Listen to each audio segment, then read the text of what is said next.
Hold on, let me just make sure this is working. Can you guys see that? Or Yeah. Yep. Yeah. oh, okay, perfect. All right, so today I'm very happy to say that we have um, Keith Richards from the Plan Institute to talk about the Registered Disability Savings Plan. I hope it comes across in the presentation. I'm sure it will, but I have nothing but good things to say about the Registered Disability Savings Plan. It is an amazing tool for us people with disabilities, and we're all going to learn all about it. So the Plan Institute operates on the traditional, ancestral, and often unceded territories of the Coast Salish, Tsleil-Waututh, and Squamish, and Musqueam, Hu'qui-Num Treaty Group, and the Cayuse, Umatilla, and Walla Walla nations. The Plan Institute's work extends across Canada and the occupied lands of many First Nations, Métis, and Inuit peoples. We can move on from there. It's a pretty Yeah. long slide. Yeah, I wasn't prepared for that one. Yeah. Standard disclaimer, I guess, here is that the workshop is for educational purposes only, and the Plan Institute is not providing specific professional advice, and they encourage you to contact the relevant financial, accounting, legal, medical, or other professionals before acting on the information provided. Do you want me to keep sharing this for you, Keith? I've also given you permission to share your own screen if you'd like. You know what? If you wouldn't mind just advancing the slides for Sure. me as we go, Yeah, it's no it's problem. just then I'm not going to mess up, so that'll be Yeah, better. no problem. Just let me know. So essentially, here's a 10,000 feet overview. Before I start, I want to say, while I love talking about this stuff, and I can talk about it all day, I tend to go a little fast in presentations, mostly because I want to get to the Q&A, which is my favorite part, actually talking with people, not just talking about slides. If you do find that I'm going too fast, though, please stop me, but I want to make sure we've got tons of time for questions. So basically, we'll talk really briefly about the DTC. I'm making an assumption here that everybody's familiar with it. But there may be a few things that have come online lately that you might not have heard of related to the DTC. So I will definitely touch on those. And, maybe I'll talk about DTC for maybe other family members that you may have. And same with the RDSP. Some portion of the RDSP talk is only really relevant to people under 50 years of age. And some portions are relevant to people over 50 but under 60. If you're over 60 and you don't currently have an RDSP, the bad news is you can't open one under any circumstances. So without knowing the age of everybody here, looks like we're kind of in our 40s, 50s. So I'll just proceed assuming that that's true. We'll talk about eligibility criteria, how and where to open it, the government benefits, the benefits for people who may be over 50 but under 60, the mandatory withdrawals and taxations. We'll talk a bit more about the Plan Institute, and then we'll have our Q&A session. So if you could just move on to the next slide, please. This is me, blah, blah, blah. Most relevant information about me for you. I've been working with the Plan Institute as a disability helpline advisor for getting on to 4 years now. Before that, I was a financial advisor with investment group Private Wealth Management, in investor relations prior to that, relevant education, MBA in finance. So I do love talking about this stuff.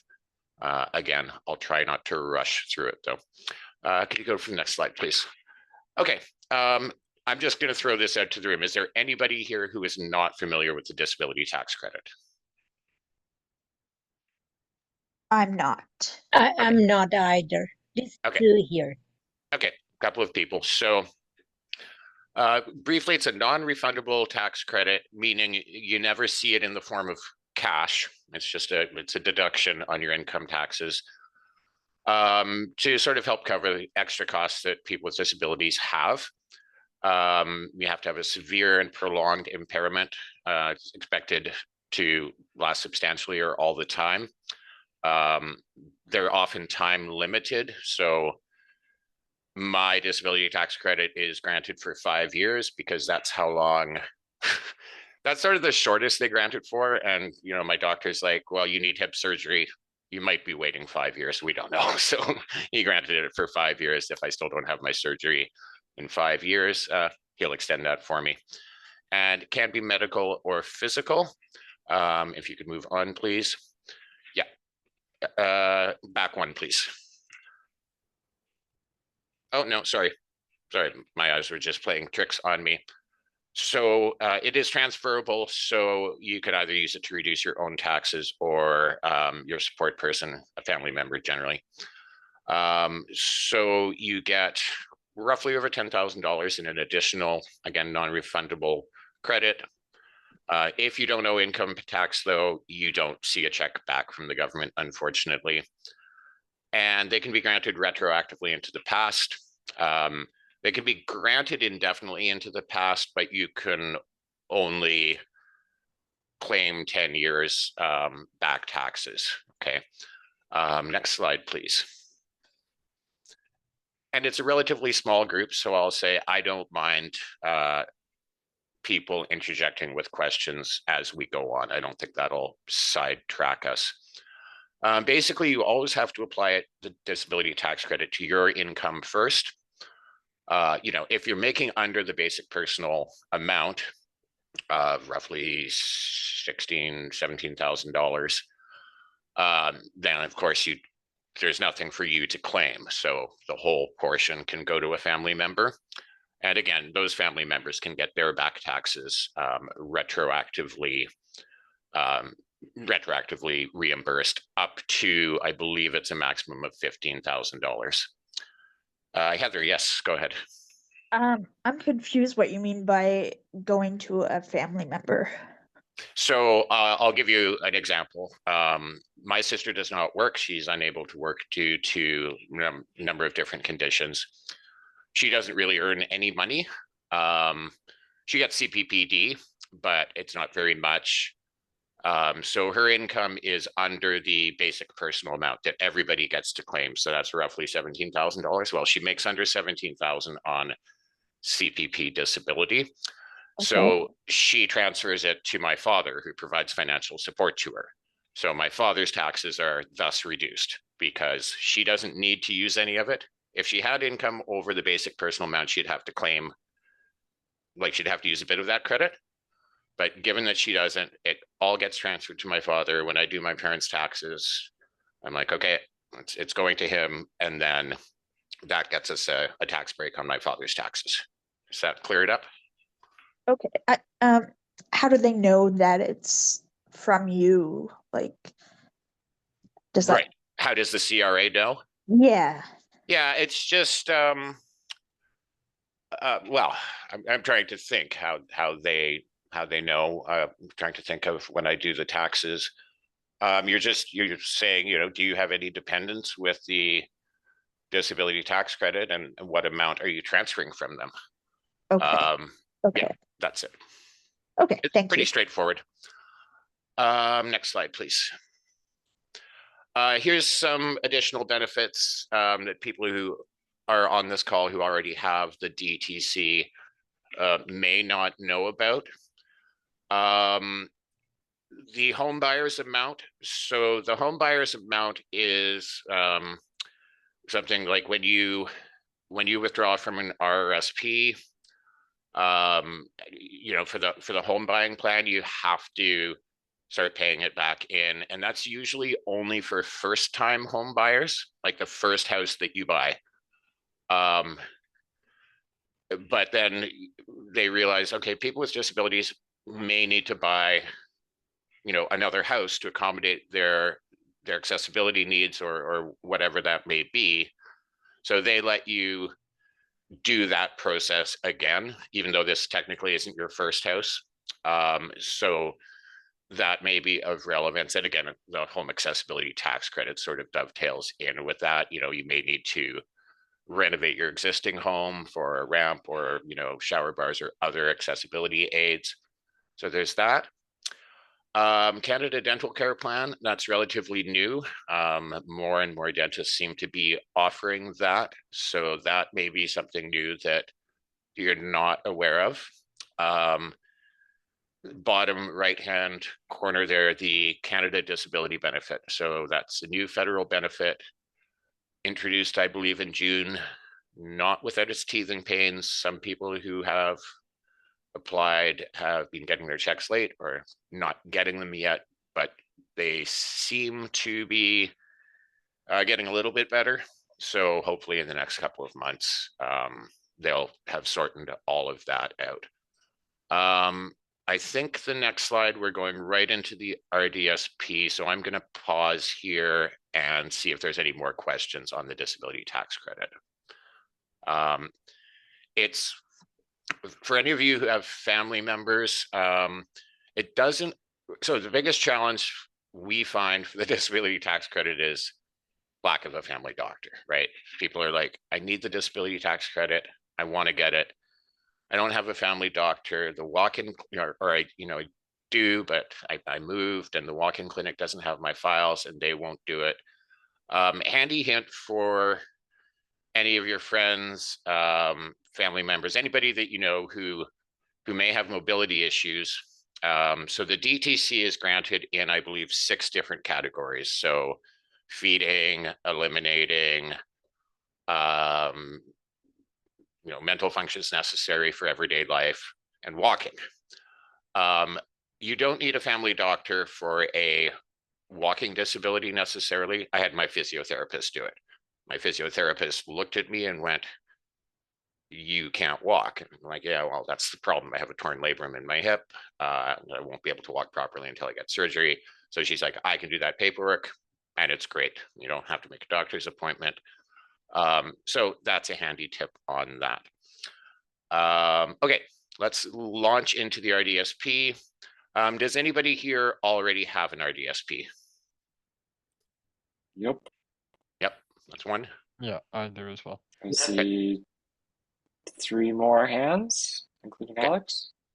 Okay, awesome. So new to some people, familiar to some people. For those who have an RDSP, you may learn some new things in here.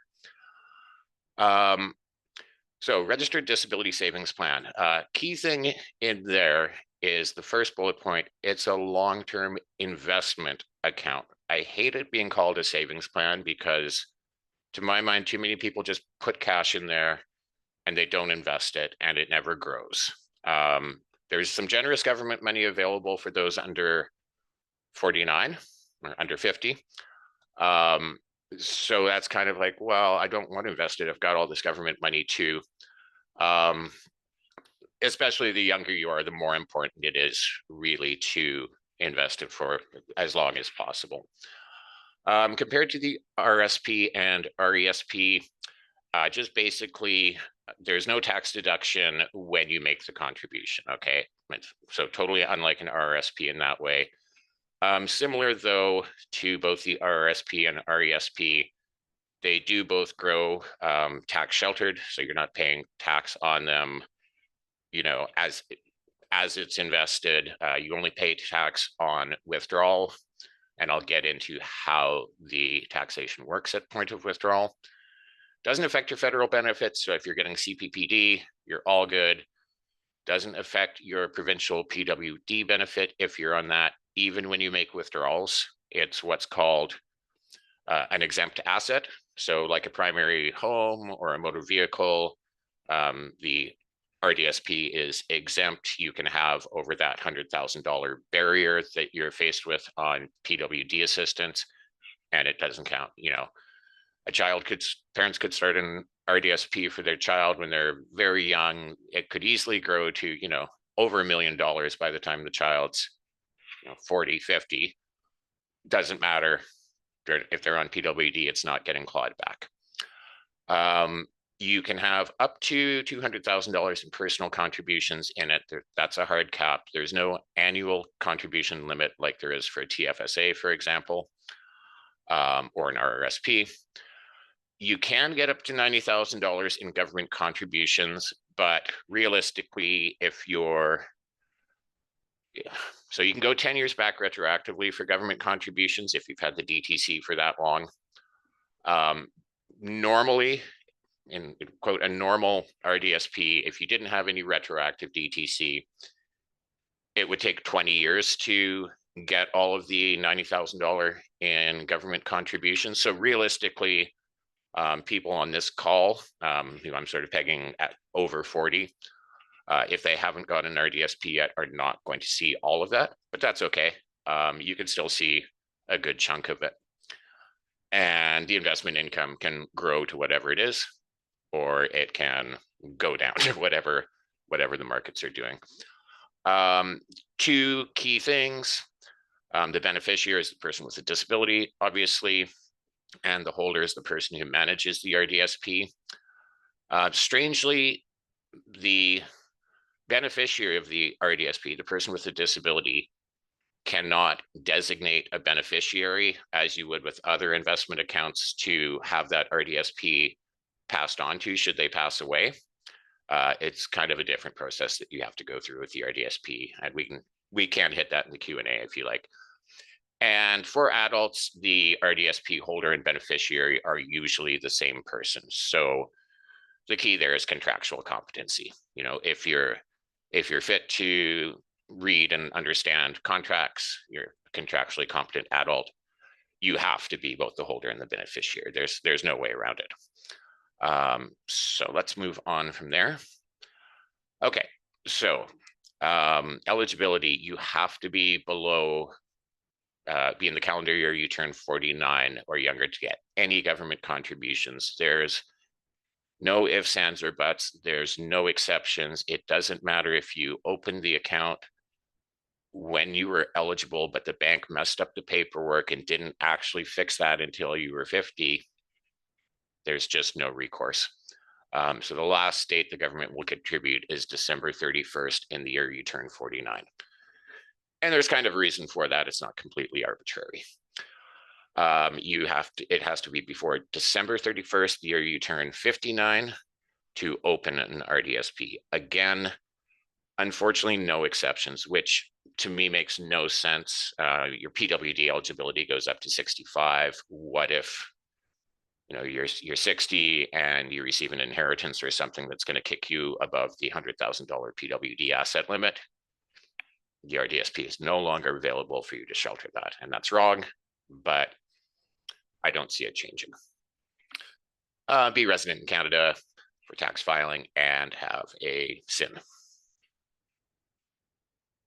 Holder, same thing. And again, I believe on this call, everybody who doesn't have an RDSP already would be both the holder and the beneficiary. Or you could be qualifying family member or legal guardian.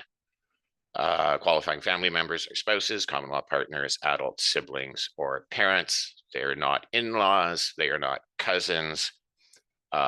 We can get into the eligibility and holdership thing again in the Q&A. Okay. How to open an RDSP. An awful lot of people think that they need to go to the bank, credit union, financial institution with proof that they have the disability tax credit. Sometimes the bank will say, you need to go home and bring us proof of the disability tax credit.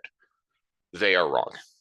You feel free to tell them that they are wrong and just say, just open the darn RDSP. The RDSP application has a box for your social insurance number, of course, everything does.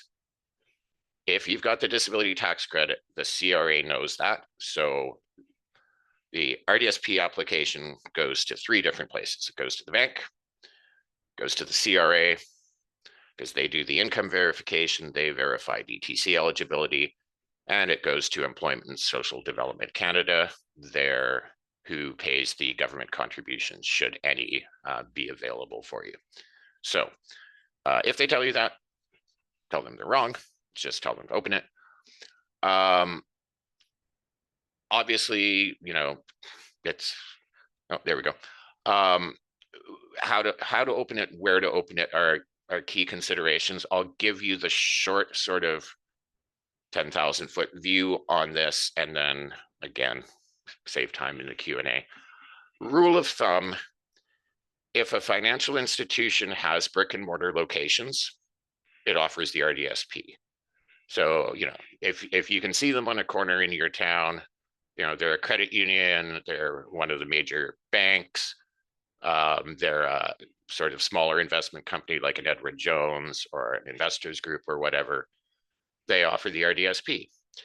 If they're virtual only, like your Tangerines, your Simply Financials, your Wealth Simple, your Q Trade, they do not offer the RDSP. Okay, that's just a general rule of thumb, and as far as I know, it is 100% true. Almost every financial institution that offers the RDSP limits your investment choices to some degree or another. I do see your hand, Heather, and I'll get to you in just one sec. They almost all, with the exception of two of them, constrain your investment choices to guaranteed investment certificates and a relatively small list of mutual funds that tend to be on the conservative side of the spectrum in terms of risk / potential reward. So they'll be, you know, they'll say things like, you know, balanced or moderate or conservative in their name. The banks have a somewhat, I don't like the word, but paternalistic attitude towards people with disabilities. They aren't supposed to be good with money. They need protection. They need saving from themselves. And that's crap. Some do. Some absolutely do. But some want a much broader range of investment options. Some can outperform many portfolio managers at the banks. So if you want a wider range of investment options than guaranteed investment certificates and those like sort of kind of conservative mutual funds, you have two options, TD and National Bank Direct Brokerage. They both have, it's 100% online. There's no advisor. It's self-directed trading, but you can buy pretty much, and I say pretty much anything. I used to think you could buy anything. So, I mean, you can buy ETFs, exchange traded funds. You can buy much lower cost mutual funds than offered through an advisor. You can buy individual stocks, you can buy individual bonds. I'm not sure if you can buy options and derivatives. That may be that paternalistic attitude creeping in there. I know when I tried to buy a particular, I didn't try buying it for myself, but a Plan Institute caller said that she wanted to put all of her RDSP money in a particular Bitcoin ETF. And I said, "You're not serious?" And she said, "Everybody that I've talked to has said it's the worst idea in the world." And I said, "Okay, well, then I'm not going to tell you again." But she said, like, I don't know if it's available to buy. National Bank Direct Brokerage told her it was. TD told her it wasn't. I logged into my RDSP with TD and found out, no, this Bitcoin ETF is not available. So maybe they considered that too high risk. Soapbox here, it's way too high risk to put all of your money in. I don't care if it's offered, it's way too high risk to put all of your money in. Okay, Heather. Sorry to interrupt again. Yep, I apologize. no Unfortunately, like this is all overwhelming and like gibberish to me when Sure. it comes to government type stuff. Yep. I'm just curious if there's like any specific people I could talk to on my own. Absolutely. And who would I go to? So at the end of this, if you can hang on, if not, Taylor will share some material afterwards with you. So we at the Plan Institute have what's called the Disability Planning Helpline. So Okay. that's essentially what, you know, I do with the hours in the day that I work. So I'm a helpline advisor, but we have other ones, lots of great ones. So you just call or email in and, you know, just describe what it is you want to know about. You don't have to be in detail, and, you know, just ask to speak to an advisor. If you want to speak with me, you can ask for me by name, but if you want to speak with somebody with a different style, right, we all have our own we all have our own strengths. We all have our own weaknesses. Just say, put me in touch with the next available advisor. We have some who really specialize in the DTC and helping people with DTC applications. So if that's your need, you can ask, hey, I really need some DTC help. If it's RDSP or financial planning, kind of all of it.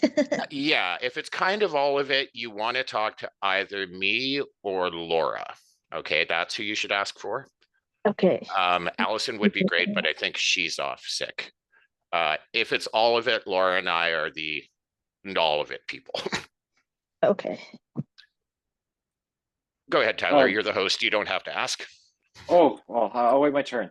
Okay. The second one, so the first bank you mentioned with more self-directed investment options was TD. The second one is at the National Bank of Canada.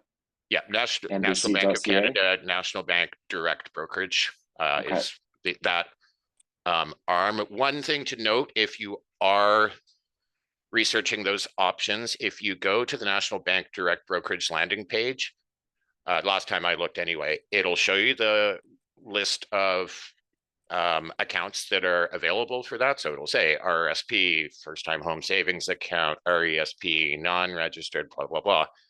It won't say RDSP. And people are like, oh, this Keith doesn't know what he's talking about.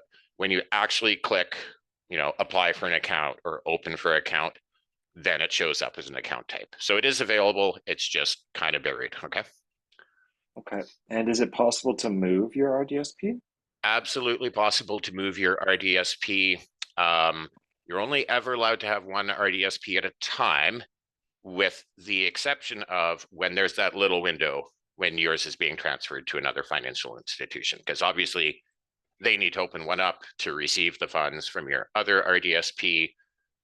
So, there's two accounts, two RDSPs open for like a day, and then your other one gets shut down. What you do to transfer an RDSP is there's a government form. If you just Google transfer RDSP form, you should get it right away. You take that to the place where you want to move it to. You don't take it to the bank where it's at, okay? It's pretty straightforward. It's not a complicated form. The bank where you're moving it for may well charge you a transfer fee. So it could be like $150. You should ask for that to be reimbursed by the receiving institution. Whether or not they'll do that will depend on the size of your RDSP, right? Let's say you've got a $50,000 RDSP at BMO and you want to transfer it to RBC. The RBC advisor that you get, you should ask them, I want you to cover that transfer fee. They almost certainly will. I've not seen it happen when you're moving to one of the self-directed platforms, though. So National or TD, I haven't seen that fee getting reimbursed. One thing is there's no real advisor to ask to do that for you, okay? Because it's all self-directed. Because it's all self-directed, they're not making the mutual fund fees. So they're like, meh. And the smaller the account, like, let's say you just opened it, this year and you've only put a couple of bucks in, they're not going to waive that transfer fee. So take those things into consideration when you're thinking about transferring. But if it's large enough, it's worth transferring just to get the better investment options. And I've got a huge soapbox lecture about that. And by the way, I don't think everybody at other banks whose RDSPs are in mutual funds is necessarily wrong. That's a personal decision. Some people really value the advisor. A good financial advisor can help people from making big mistakes, selling in a down market, which is the biggest one. And some of those really bad things about mutual funds, like deferred sales charges, when you'd get like dinged quite a bit for withdrawing, quote, early in the, with a sliding schedule, actually encouraged financial advisors to give horrible financial advice, which is, oh, I just invested all this money in the market and now my investment's gone down 20%. Should I sell? And there was an incentive for advisors to say yes, because they got a big fee when people sold those mutual funds, like even in a down market. which is crazy. You're just compounding your losses. You just hold that investment and you watch for it to recover, because unless you've chosen something spectacularly bad in the first place, it will recover. Okay, let's move on from there. I think Nicole had a quick question. Okay, yep. Nicole? Hey, Nicole. Quick question. So I've had an RDSP for years, and I got it when RBC was the only bank Yep. doing it. And I've had so much trouble trying to transfer it Okay. from RBC to Coast Capital. I've had multiple financial institutions try, like Yeah. multiple or financial advisors try, and we just had no success doing it. RBC is not helping. No. They're just not letting it go. So any advice you have would be super helpful, but I don't know what to do at this point. Yeah. So connect with me one-on-one in the next couple of weeks. So Okay. you call into the helpline. Okay. Ask for me. Also tell them that you know that Keith isn't really working in September, because I'm basically taking September off. Okay. Say that you know that, but you were on this call and I said it was fine. They can refer you to me. Okay. Okay. Sounds Okay, good. cool. Thank you. Yep. Just a little, we can move on to the next next slide, please. And but I just want to say this to everybody, and I don't want you to worry about this, Nicole, but if you're trying to go to Coast Capital is trying to register as a national bank now. Yeah. So they're going to be kind of different going forward in how they look and feel. Okay. But if they're super convenient for you, or if there's other Yeah. reasons, then do what you do. I mean, Okay. it's not going to be worse than RBC, put it that way. Yeah. Okay. Yeah. Okay. So basically, grants and bonds, again, theoretically 90,000 available.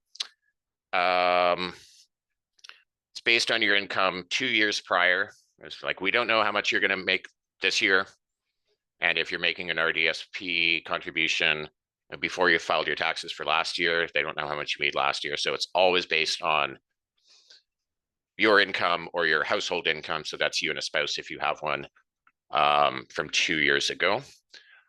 Again, you can only get the grants and bonds up until December 31st of the calendar year you turn 49. I'll tell you the reason for that in a bit. I want to start moving a little bit faster to give Q&A time. The bonds up to $1,000 a year, those are just like the grants. They are income-based. The income threshold to get the bond is lower. I'm using round numbers. So if your annual income is under 35,000, you're eligible for $1,000 a year. If it's between, say, 35 and 55, you're eligible for a prorated portion. And if it's above roughly 55, you're not eligible at all. So yeah, sorry, it's now 37,500 up to 57 and close to 5,000. There's no contribution necessary to get those. They just come in if the CRA verifies that your income is either, below that threshold or in between or above. So you don't have to do anything. They'll just show up. If you've got retroactive DTC and it goes back 10 years and your income's been under that threshold, you could get $11,000 in the first year you open the RDSP, because they just put it all in as a lump sum for the 10 years and then the current year. Next, please. Grants, here's where the real money is. You can get up to 35,000 a year to a lifetime max of 70,000. You do need to contribute to get that. So if you don't contribute anything to your RDSP, the only thing you'll ever see is those bonds. This income is around 115,000 annual 2 years prior. And to get it, so let's call it a regular year. You just got your DTC, no retroactive. Your first 500 gets tripled. So you put in 500, you get 1,500. Your second is matched at 200%, $2 to every dollar. You put in $1,000, you get $2,000. So all told, you put in 1,500, you get 35,000 in grants. And then if there's that additional bond, so that's a ratio of 2.33. If you're contributing 15 and getting 35, that's a ratio of 2.33. If you're getting that $1,000 bond as well, you're basically getting a 300% quote return on your investment. And it's for that reason that I encourage people to take a little bit more risk with their RDSP, especially the younger you are, right? Once you're getting close to the 60 and the mandatory withdrawals, no, I don't want you invested in all equities. You know, it doesn't make sense. But the younger people are, I feel they should be more aggressive, especially since there's that big 300% return on your investment from the government. There's no legitimate investment that guarantees a 300% return in a calendar year. Like they don't exist. So there would have to be such a bad correction to the stock market for you to lose any of your contributions. Okay, like it would need to wipe out 75% of your investment. Yeah, if you've chosen some individual stocks from the TSX venture, yeah, you could lose some of your contribution because those are risky. But if you're in an index fund tracking the S&P 500 or the TSX 60, and there's a 75% market correction, like that's never happened in history in North American equity markets, nobody's going to really be concerned about the value of their money because the whole world's kind of going to be in flames at that point. So the younger you are, take a bit more risk. Okay, let's move on. Okay, so retroactive. This is the really good stuff. You know, for some of you who may be in your 40s who don't have an RDSP yet, but have had the disability tax credit retroactively for quite a number of years, this could be really good for you. So you can get it for up to 10 years before if your DTC goes back that far, plus the current year. You can't catch up on those 10 years of retroactive grants in a single calendar year. It takes 3 years to catch up. Reason being, there's a maximum in retroactive grants that you can get in any given calendar year of 10,500. It's an arbitrary number. I don't know why it's that number, but it is. If you're in that situation and you know you go to a financial advisor and you're like, oh, what if I contribute this amount, can I get like 30,000 in grants? And they say yes, get away from them because they don't know what they're talking about. The most the government will contribute is 10,500 in a year. If they say anything different, they're wrong. And I've had to fight on people's behalf whose financial advisors said, yeah, you put in 14,000 and you'll get, you know, over 30 in grants. And she did, and she didn't get that amount. And the advisors just went, oopsie. And she's like, but I need this. I can't afford not to get the grants with that. Like I would have saved that over contribution for next year and the year after. Oops. So a 3-year fight with the financial advisors and the CRA, and they finally let her take her over contribution out without paying back the grants. And we'll get into that. Otherwise, you might ask, well, why not just take out the money you put in, which was too much? Maximum retroactive bonds is 11,000, so 10 years plus the current year. Nothing you can do to change how much in bonds you're going to get. And last point, very important, if you're in the year you turn 50, that's it. Okay, next, please. We've got 20 minutes until 3, but I don't mind staying after if there's questions. This slide is irrelevant. It can move on. Those are just the income thresholds. If you haven't opened an RDSP yet, or if you have but you haven't contributed and you're trying to figure out how to maximize your grants, again, that's something we help with.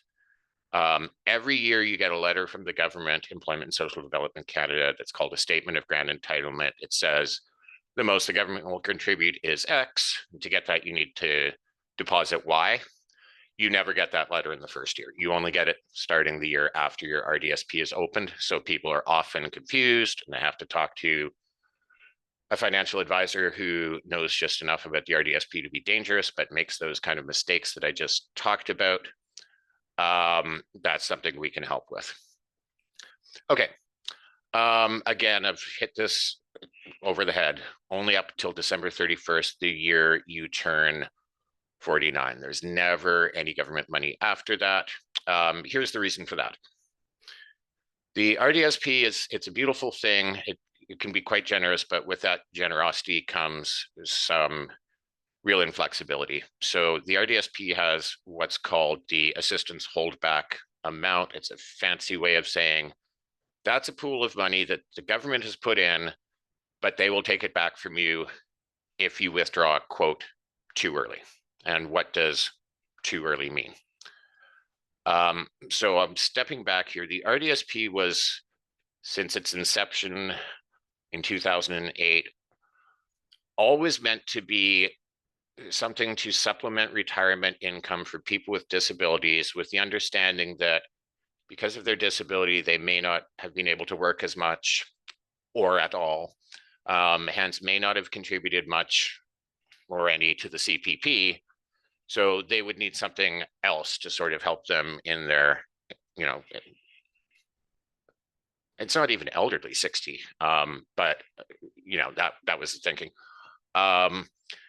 So withdrawals from the RDSP are mandatory when you turn 60. As stupid, sorry, as the government can be, it wouldn't make sense for them to say, you need to withdraw from your RDSP. Oh, and when you do, we're going to claw back $3 for every dollar you take out. Like, that would be nonsensical. So that's why they never contribute after December 31st, the year you turn 49. Because then when you hit 60, by definition, 10 years have passed since the last government contribution.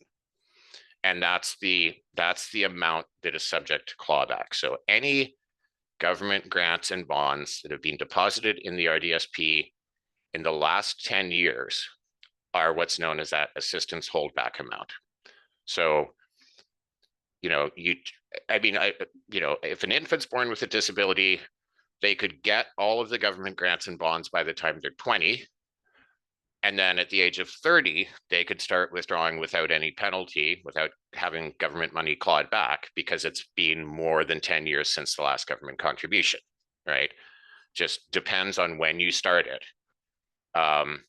They'd really prefer that you didn't take any out before the age of 60, but who cares what they want. Now, if you're not getting those government grants and bonds, what's the point, you say? Number one, no impact on your federal or provincial benefits. If you're in your 50s and you think there might be an inheritance in your future, some good luck coming your way, you're really going to benefit from that, from having the RDSP, because again, it's going to shield that money from being clawed back. If you're in your 50s, this doesn't actually matter if you're in your 40s, 50s, it doesn't matter at all, but that bullet, full flexibility of withdrawals at age 60, it's not really accurately put that way. There's, how do I say this without being more confusing? Two types of RDSPs. One's called a primarily government assisted plan, and one's called a non-primarily government assisted plan. And it's not like when you go to the bank to open one, you choose one or the other. And if you've got an RDSP now, you don't have to worry, well, which kind do I have? Maybe I want the other one. Primarily government assisted simply means there's more government money in the plan than your money, okay? So like if you're just doing the grants and bonds like that, where you're putting in $1,500 a year, you're getting $4,500, or, you know, depending if you're getting the bond, then you've got a primarily government assisted plan, okay? More government money than your money.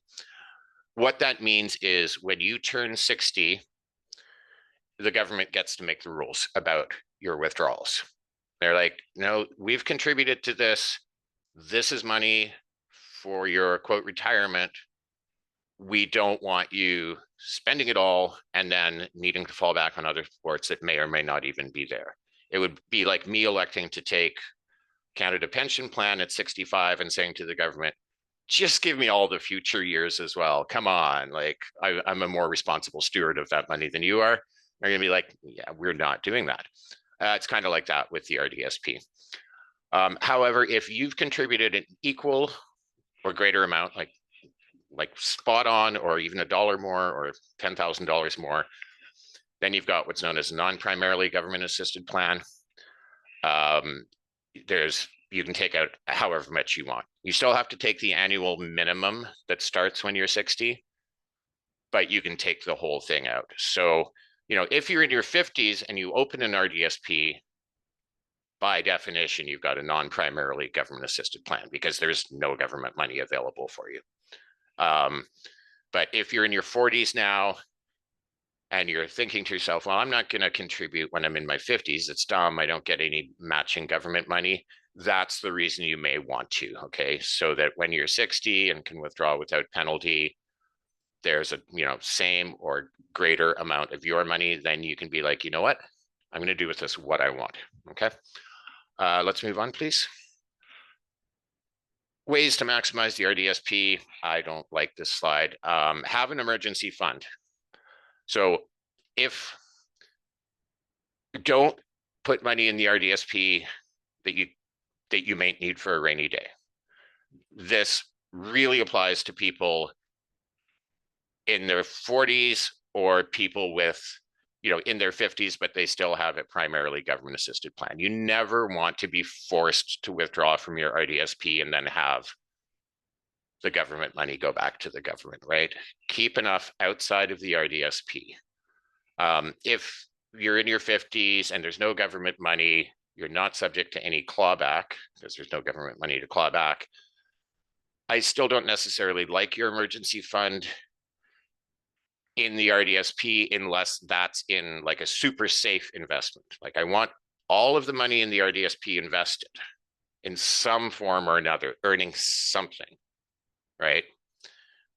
Whether it's a high risk equities fund that over the course of 20 years could expect to get 10% a year, or whether it's, in a cashable GIC for the emergency portion, make sure it's invested, but don't have money at risk that you might need for an emergency. So number one, I didn't make this slide, so I'm going to say, okay, take care. Thank you for being here. There was one thing on that last slide that I did want to hit on. Review and rebalance every 1 to 2 years. It, again, depends on your age. The younger you are, the less you should do that. When you're young, you should choose the right investment or investments, and the only thing you should be doing is putting money into them. Whether the market's down, whether the market's up, you're just contributing to well-chosen investments and you're not worrying about their performance, okay? Markets go up, markets go down. If the markets consistently went down, we wouldn't keep putting money into them every year, right? They will correct, they always do. So, if somebody's reviewing these slides later and going, should I be reviewing and rebalancing every 1 to 2 years? It depends on your age, but the younger you are, the less you should look at your RDSP or any investment. Okay, let's move on. Okay, withdrawals, as I said, they become mandatory when you're 60.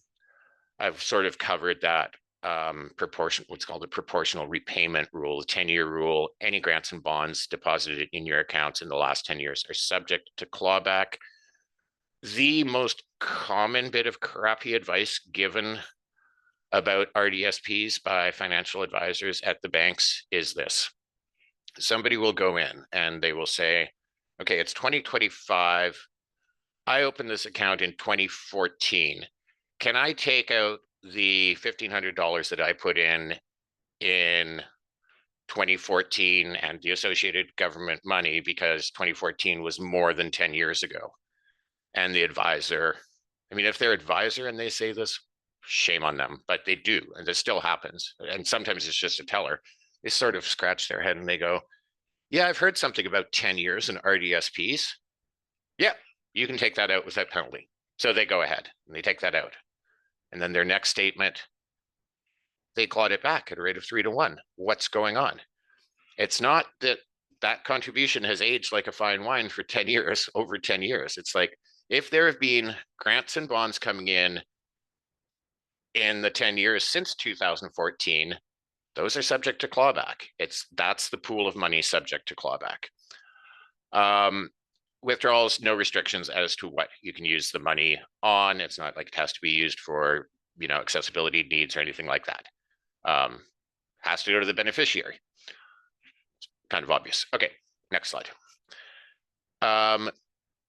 Withdrawals, so that formula to calculate minimum and maximum withdrawal amounts you can take each year, that refers to, of course, those primarily government assisted plans. Second bullet, we've already covered that. I tend to jump around. I don't like following slides. And if you have a shortened life expectancy, if a doctor says that you have a lifespan of 5 years or less, those rules about withdrawals get changed significantly. They're much more flexible. You can get government money that's less than 10 years old, and you can wind the plan down in those 5 years. If, however, you get better, which would be, or the person with a disability improves markedly, and you thought you had 5 years or less, but then there's remission or whatever, you don't have to pay back any money to the government that you've withdrawn. Like, they're not that cruel. You've just dodged death, take the money and go. Okay, next slide, please. Withdrawals, what if the DTC lapses? So it used to be the case that if your DTC lapsed or wasn't extended, that's it, RDSP closed, government money back to the government. It's not that way anymore. DTCs lapse all the time. However, it just goes into what I'd call suspended animation, okay? RDSP stays open, but you can't contribute, you can't get grants and bonds, you can't catch up on grants and bonds in that period where your DTC's lapsed. The last point's really technical. You can't roll over RSP savings into the plan. Well, you have to roll them, into the plan 4 years after the beneficiary loses DTC. So I'll speak to that really quickly. RSP savings can go into a RDSP only from the parents. So it's the parents' RDSP can be rolled into the child's RDSP if they've been financially dependent upon them. If you have an RSP yourself, that can never go into the RDSP. So if you've got an RSP, it's getting above $100,000, you may lose PWD because of that. You can't put it in the RDSP, unfortunately. You just have to spend it so it stays under $100,000. Let's skip to the next slide, and then we'll get to Q&A. Taxation, no tax break when you do it, unlike an RRSP. All RDSP contributions are a blend of the different elements that are in there. So there's personal contributions, there's government contributions, and income from the investment, okay? And you can't choose what to take out. It's like a soup. Once it's gone through the blender, you're eating the broccoli and you're eating whatever else is in that soup. You can't just say, I just want bites of broccoli. The portion that is your contribution comes out tax-free. It was made with after-tax dollars, so you're not taxed on that.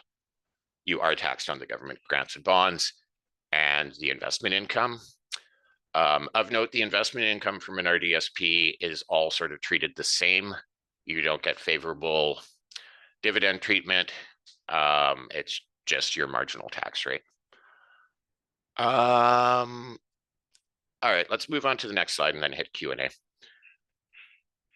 I don't even want to talk to this next slide because there's way too much we could get into here. So let's talk about how to reach us, and then we'll go into Q&A, and I can be here for, my cats are being relatively good and not yelling too hard to be let outside. So I can probably be here till 3:15 if people have questions. So one of the things at our core we do is our disability planning helpline service. Again, we've got lots of different advisors with lots of different specialties. I'm kind of the garbage can. Me and Laura are the garbage can. We'll handle almost anything. I'm not great with the disability tax credit, but I can make my way through.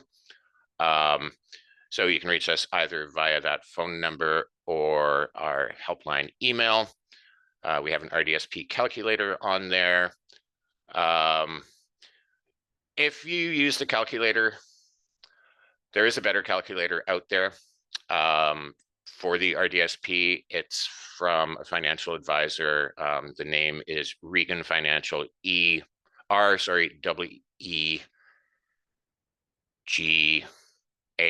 Regan Financial. Their calculates better than ours. So if you want an RDSP calculator, go with that. And let's go into the Q&A right now. So we've got Alex. Let's have Alex go first. Sure, thank you. I really appreciate you giving the talk today. No problem. I like doing it. Yeah, so I have a couple of questions. Yep. The first, you had mentioned that the RDSP beneficiary can't be transferred on death. Is there a way to work around that, or like? So yeah, so you can't designate. So you can't designate another person with a disability or any other person as the beneficiary of your RDSP. Don't know why. It's unlike every other investment account, but the idea is the beneficiary of an RDSP has to be the person with a disability, right? There can be instances where on your death, your money goes to another family member or somebody who doesn't have a disability. That money, all the government money is yours, 10 years after the last government grant and bond. So you just either have to name the beneficiary for your RDSP in your will. And if you don't have a will, then it's just whatever province's laws of intestacy are. So, the way those usually work is if you're married, your assets go to your spouse. If you're not married, but you have children, it goes to your children. Then I believe parents, and then adult siblings. So that's kind of the pecking order. Always spouse, children, parents, adult siblings. So God forbid something happens. It'll get worked out, but it may have to get worked out that long way, or you just have a will and say, this is what I want done with it.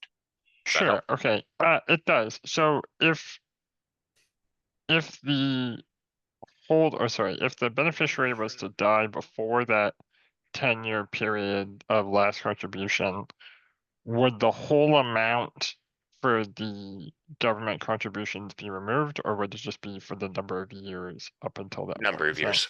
Okay. Number of years. Okay, cool. And then I guess my second question is, does the Plan Institute offer advice on portfolio selection for how funds are invested? The Plan Institute does not, I do. So okay. yeah, I mean, if I'm talking with somebody and it's clear that they have no investment knowledge and they're just going to do whatever I tell them, I say I don't do that. Like I will not say do this, because it's not appropriate. I used to be a licensed financial advisor, but I'm not, and they need to work with somebody who can slowly. I will talk to those people about how to do their own due diligence. And same thing, if you were to ask me for things, I would be like, well, I'm not going to tell you to buy that ETF, but I'm going to say in the universe of ETFs, that one's got pretty good fees, and I think that's an appropriate asset allocation for you. And you'd done some reading and you were like, good, I just wanted a second opinion. I wanted a sounding board. Yeah, of course I'll do that. We're not supposed to, but I do. Sure. And if we were looking for maybe that second opinion sounding board, would we be able to reach out at your Plan Institute email, or would there be a better way to do that? No, go through the helpline. I mean, again, I'm trying to take September off. You can go to that Plan Institute email and say, Keith said it was okay to book a meeting with me in September, or if you want, you can wait until October. I mean, I don't see a big change happening between now and then in terms of what a good looking portfolio looks like.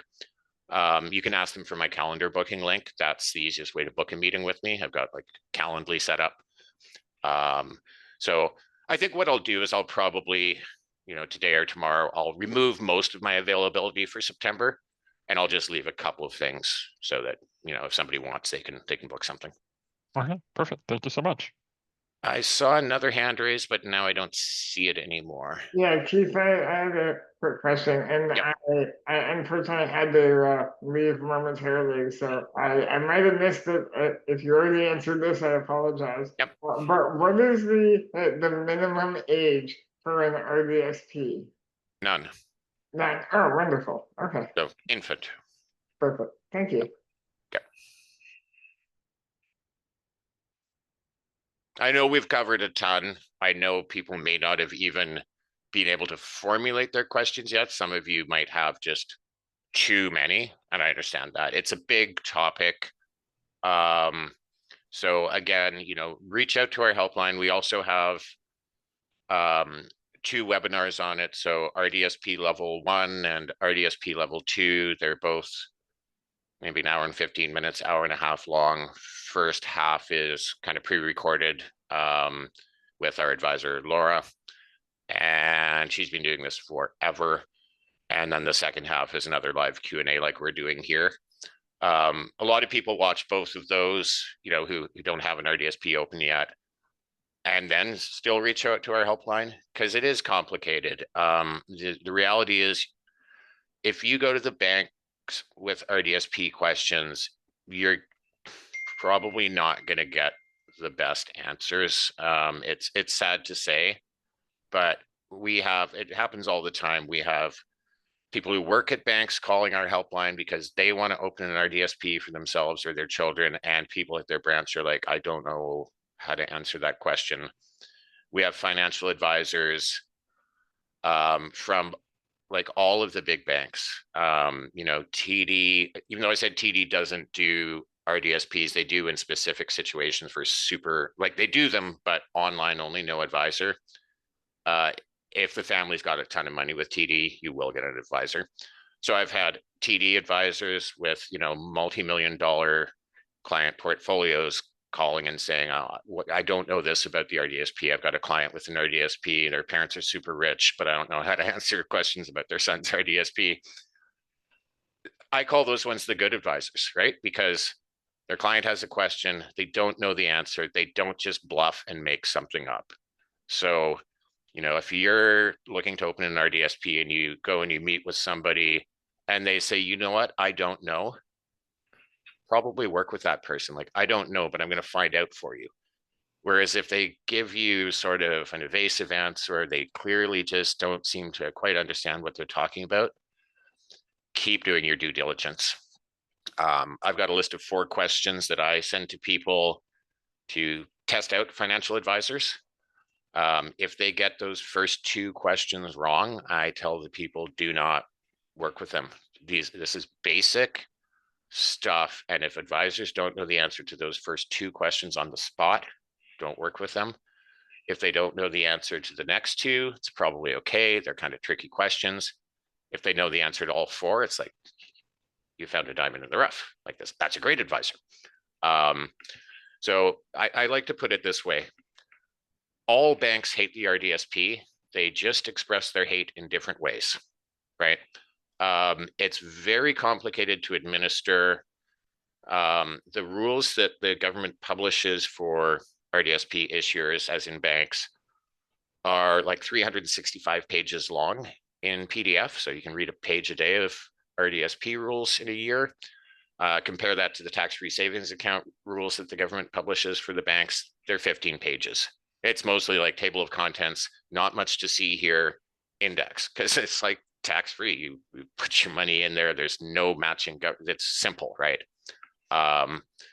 So, some banks say, well, we hate it so much, we're going to have everything done in a call center in Toronto, so you can't go into your local branch and talk to one advisor, but you're always talking to a different person. And that's what BMO does to share their hate. As Nicole knows, RBC just keeps your RDSPs forever. Like, they don't hate the RDSP, they hate their customers. TD and National say, look, it's all online, rule of thumb. And again, we're not supposed to recommend financial institutions. We're not supposed to recommend portfolios. I tell people, stay away from BMO if you want, personalized service, because you're always getting that call center. And as far as recommendations go, if you're in BC and have access to Van City, I tend to like them. You know, if you're just like, I truly don't care where I go, but I'd like somewhere good. Van City, you're still limited. You know, not some mutual fund offerings, GICs, but their employees tend to be a bit loyaler. You're more likely to get somebody who's going to, you know, be with you in a couple of years still. Whereas the big banks, the employees just go to wherever the highest dollar is, you know. So if a competitor is offering more, they just go there. Okay, well, I think you know I could talk about this all day, and I'm happy to talk more. But if there's no more questions, I shall thank everyone for your time and let you go. Sorry, go ahead. Is it okay if I just ask you quick questions? Of course. This is Cynthia Keith. Thank you for your time. Is there a possibility that I can get a copy of the PDF that on your screen? I really have really bad internet today. Yep. I've been losing you throughout the whole hours here. So I'm glad that it's recorded. Maybe I can listen to it again, but I couldn't even see the screen. I would Yeah, I really can send that out. appreciate it. If I put my email in the chat, are you able to send me a message and then I'll Sure. reply with the PDF for you? Okay, Thank you so much, Taylor. Okay. And Okay. I was just gonna ask, can we just have the helpline number in the chat, or like the general email, whatever the best way to reach out Yeah, was? I'll pop that in there. Perfect, thank you. And there's a question here. Can you roll over the RDSP into an RDSP? Yes. I don't want to say much more than that because the rules about that are kind of complicated. The least complicated way you can do that is it's not obviously least complicated because there's bad things happening, but if the RESP beneficiary has a severe and prolonged mental impairment that makes post-secondary education impossible, that's the quote simplest way. Okay. If that's not the case, then there's a whole bunch of different rules. It has to be over 21. Plan has to have been open for at least, I believe, 10 years. There's a bunch of wonky rules, but short answer is yes. And if you're in that situation where you need to know more, again, just reach out to the helpline. Doesn't have to necessarily be me answering that. Other people can definitely answer that. All right, thank you. Good. And there's our helpline email and our numbers. So I think we're good. Thank you, Taylor, for hosting. Thanks everybody for being here. And I'm sure that I'll see some of you again. Thank you so much. That was wonderful. And we're all very grateful for your time. Most welcome. Okay. Take care, everyone. Bye. Have a nice day. Awesome, thank you. You too.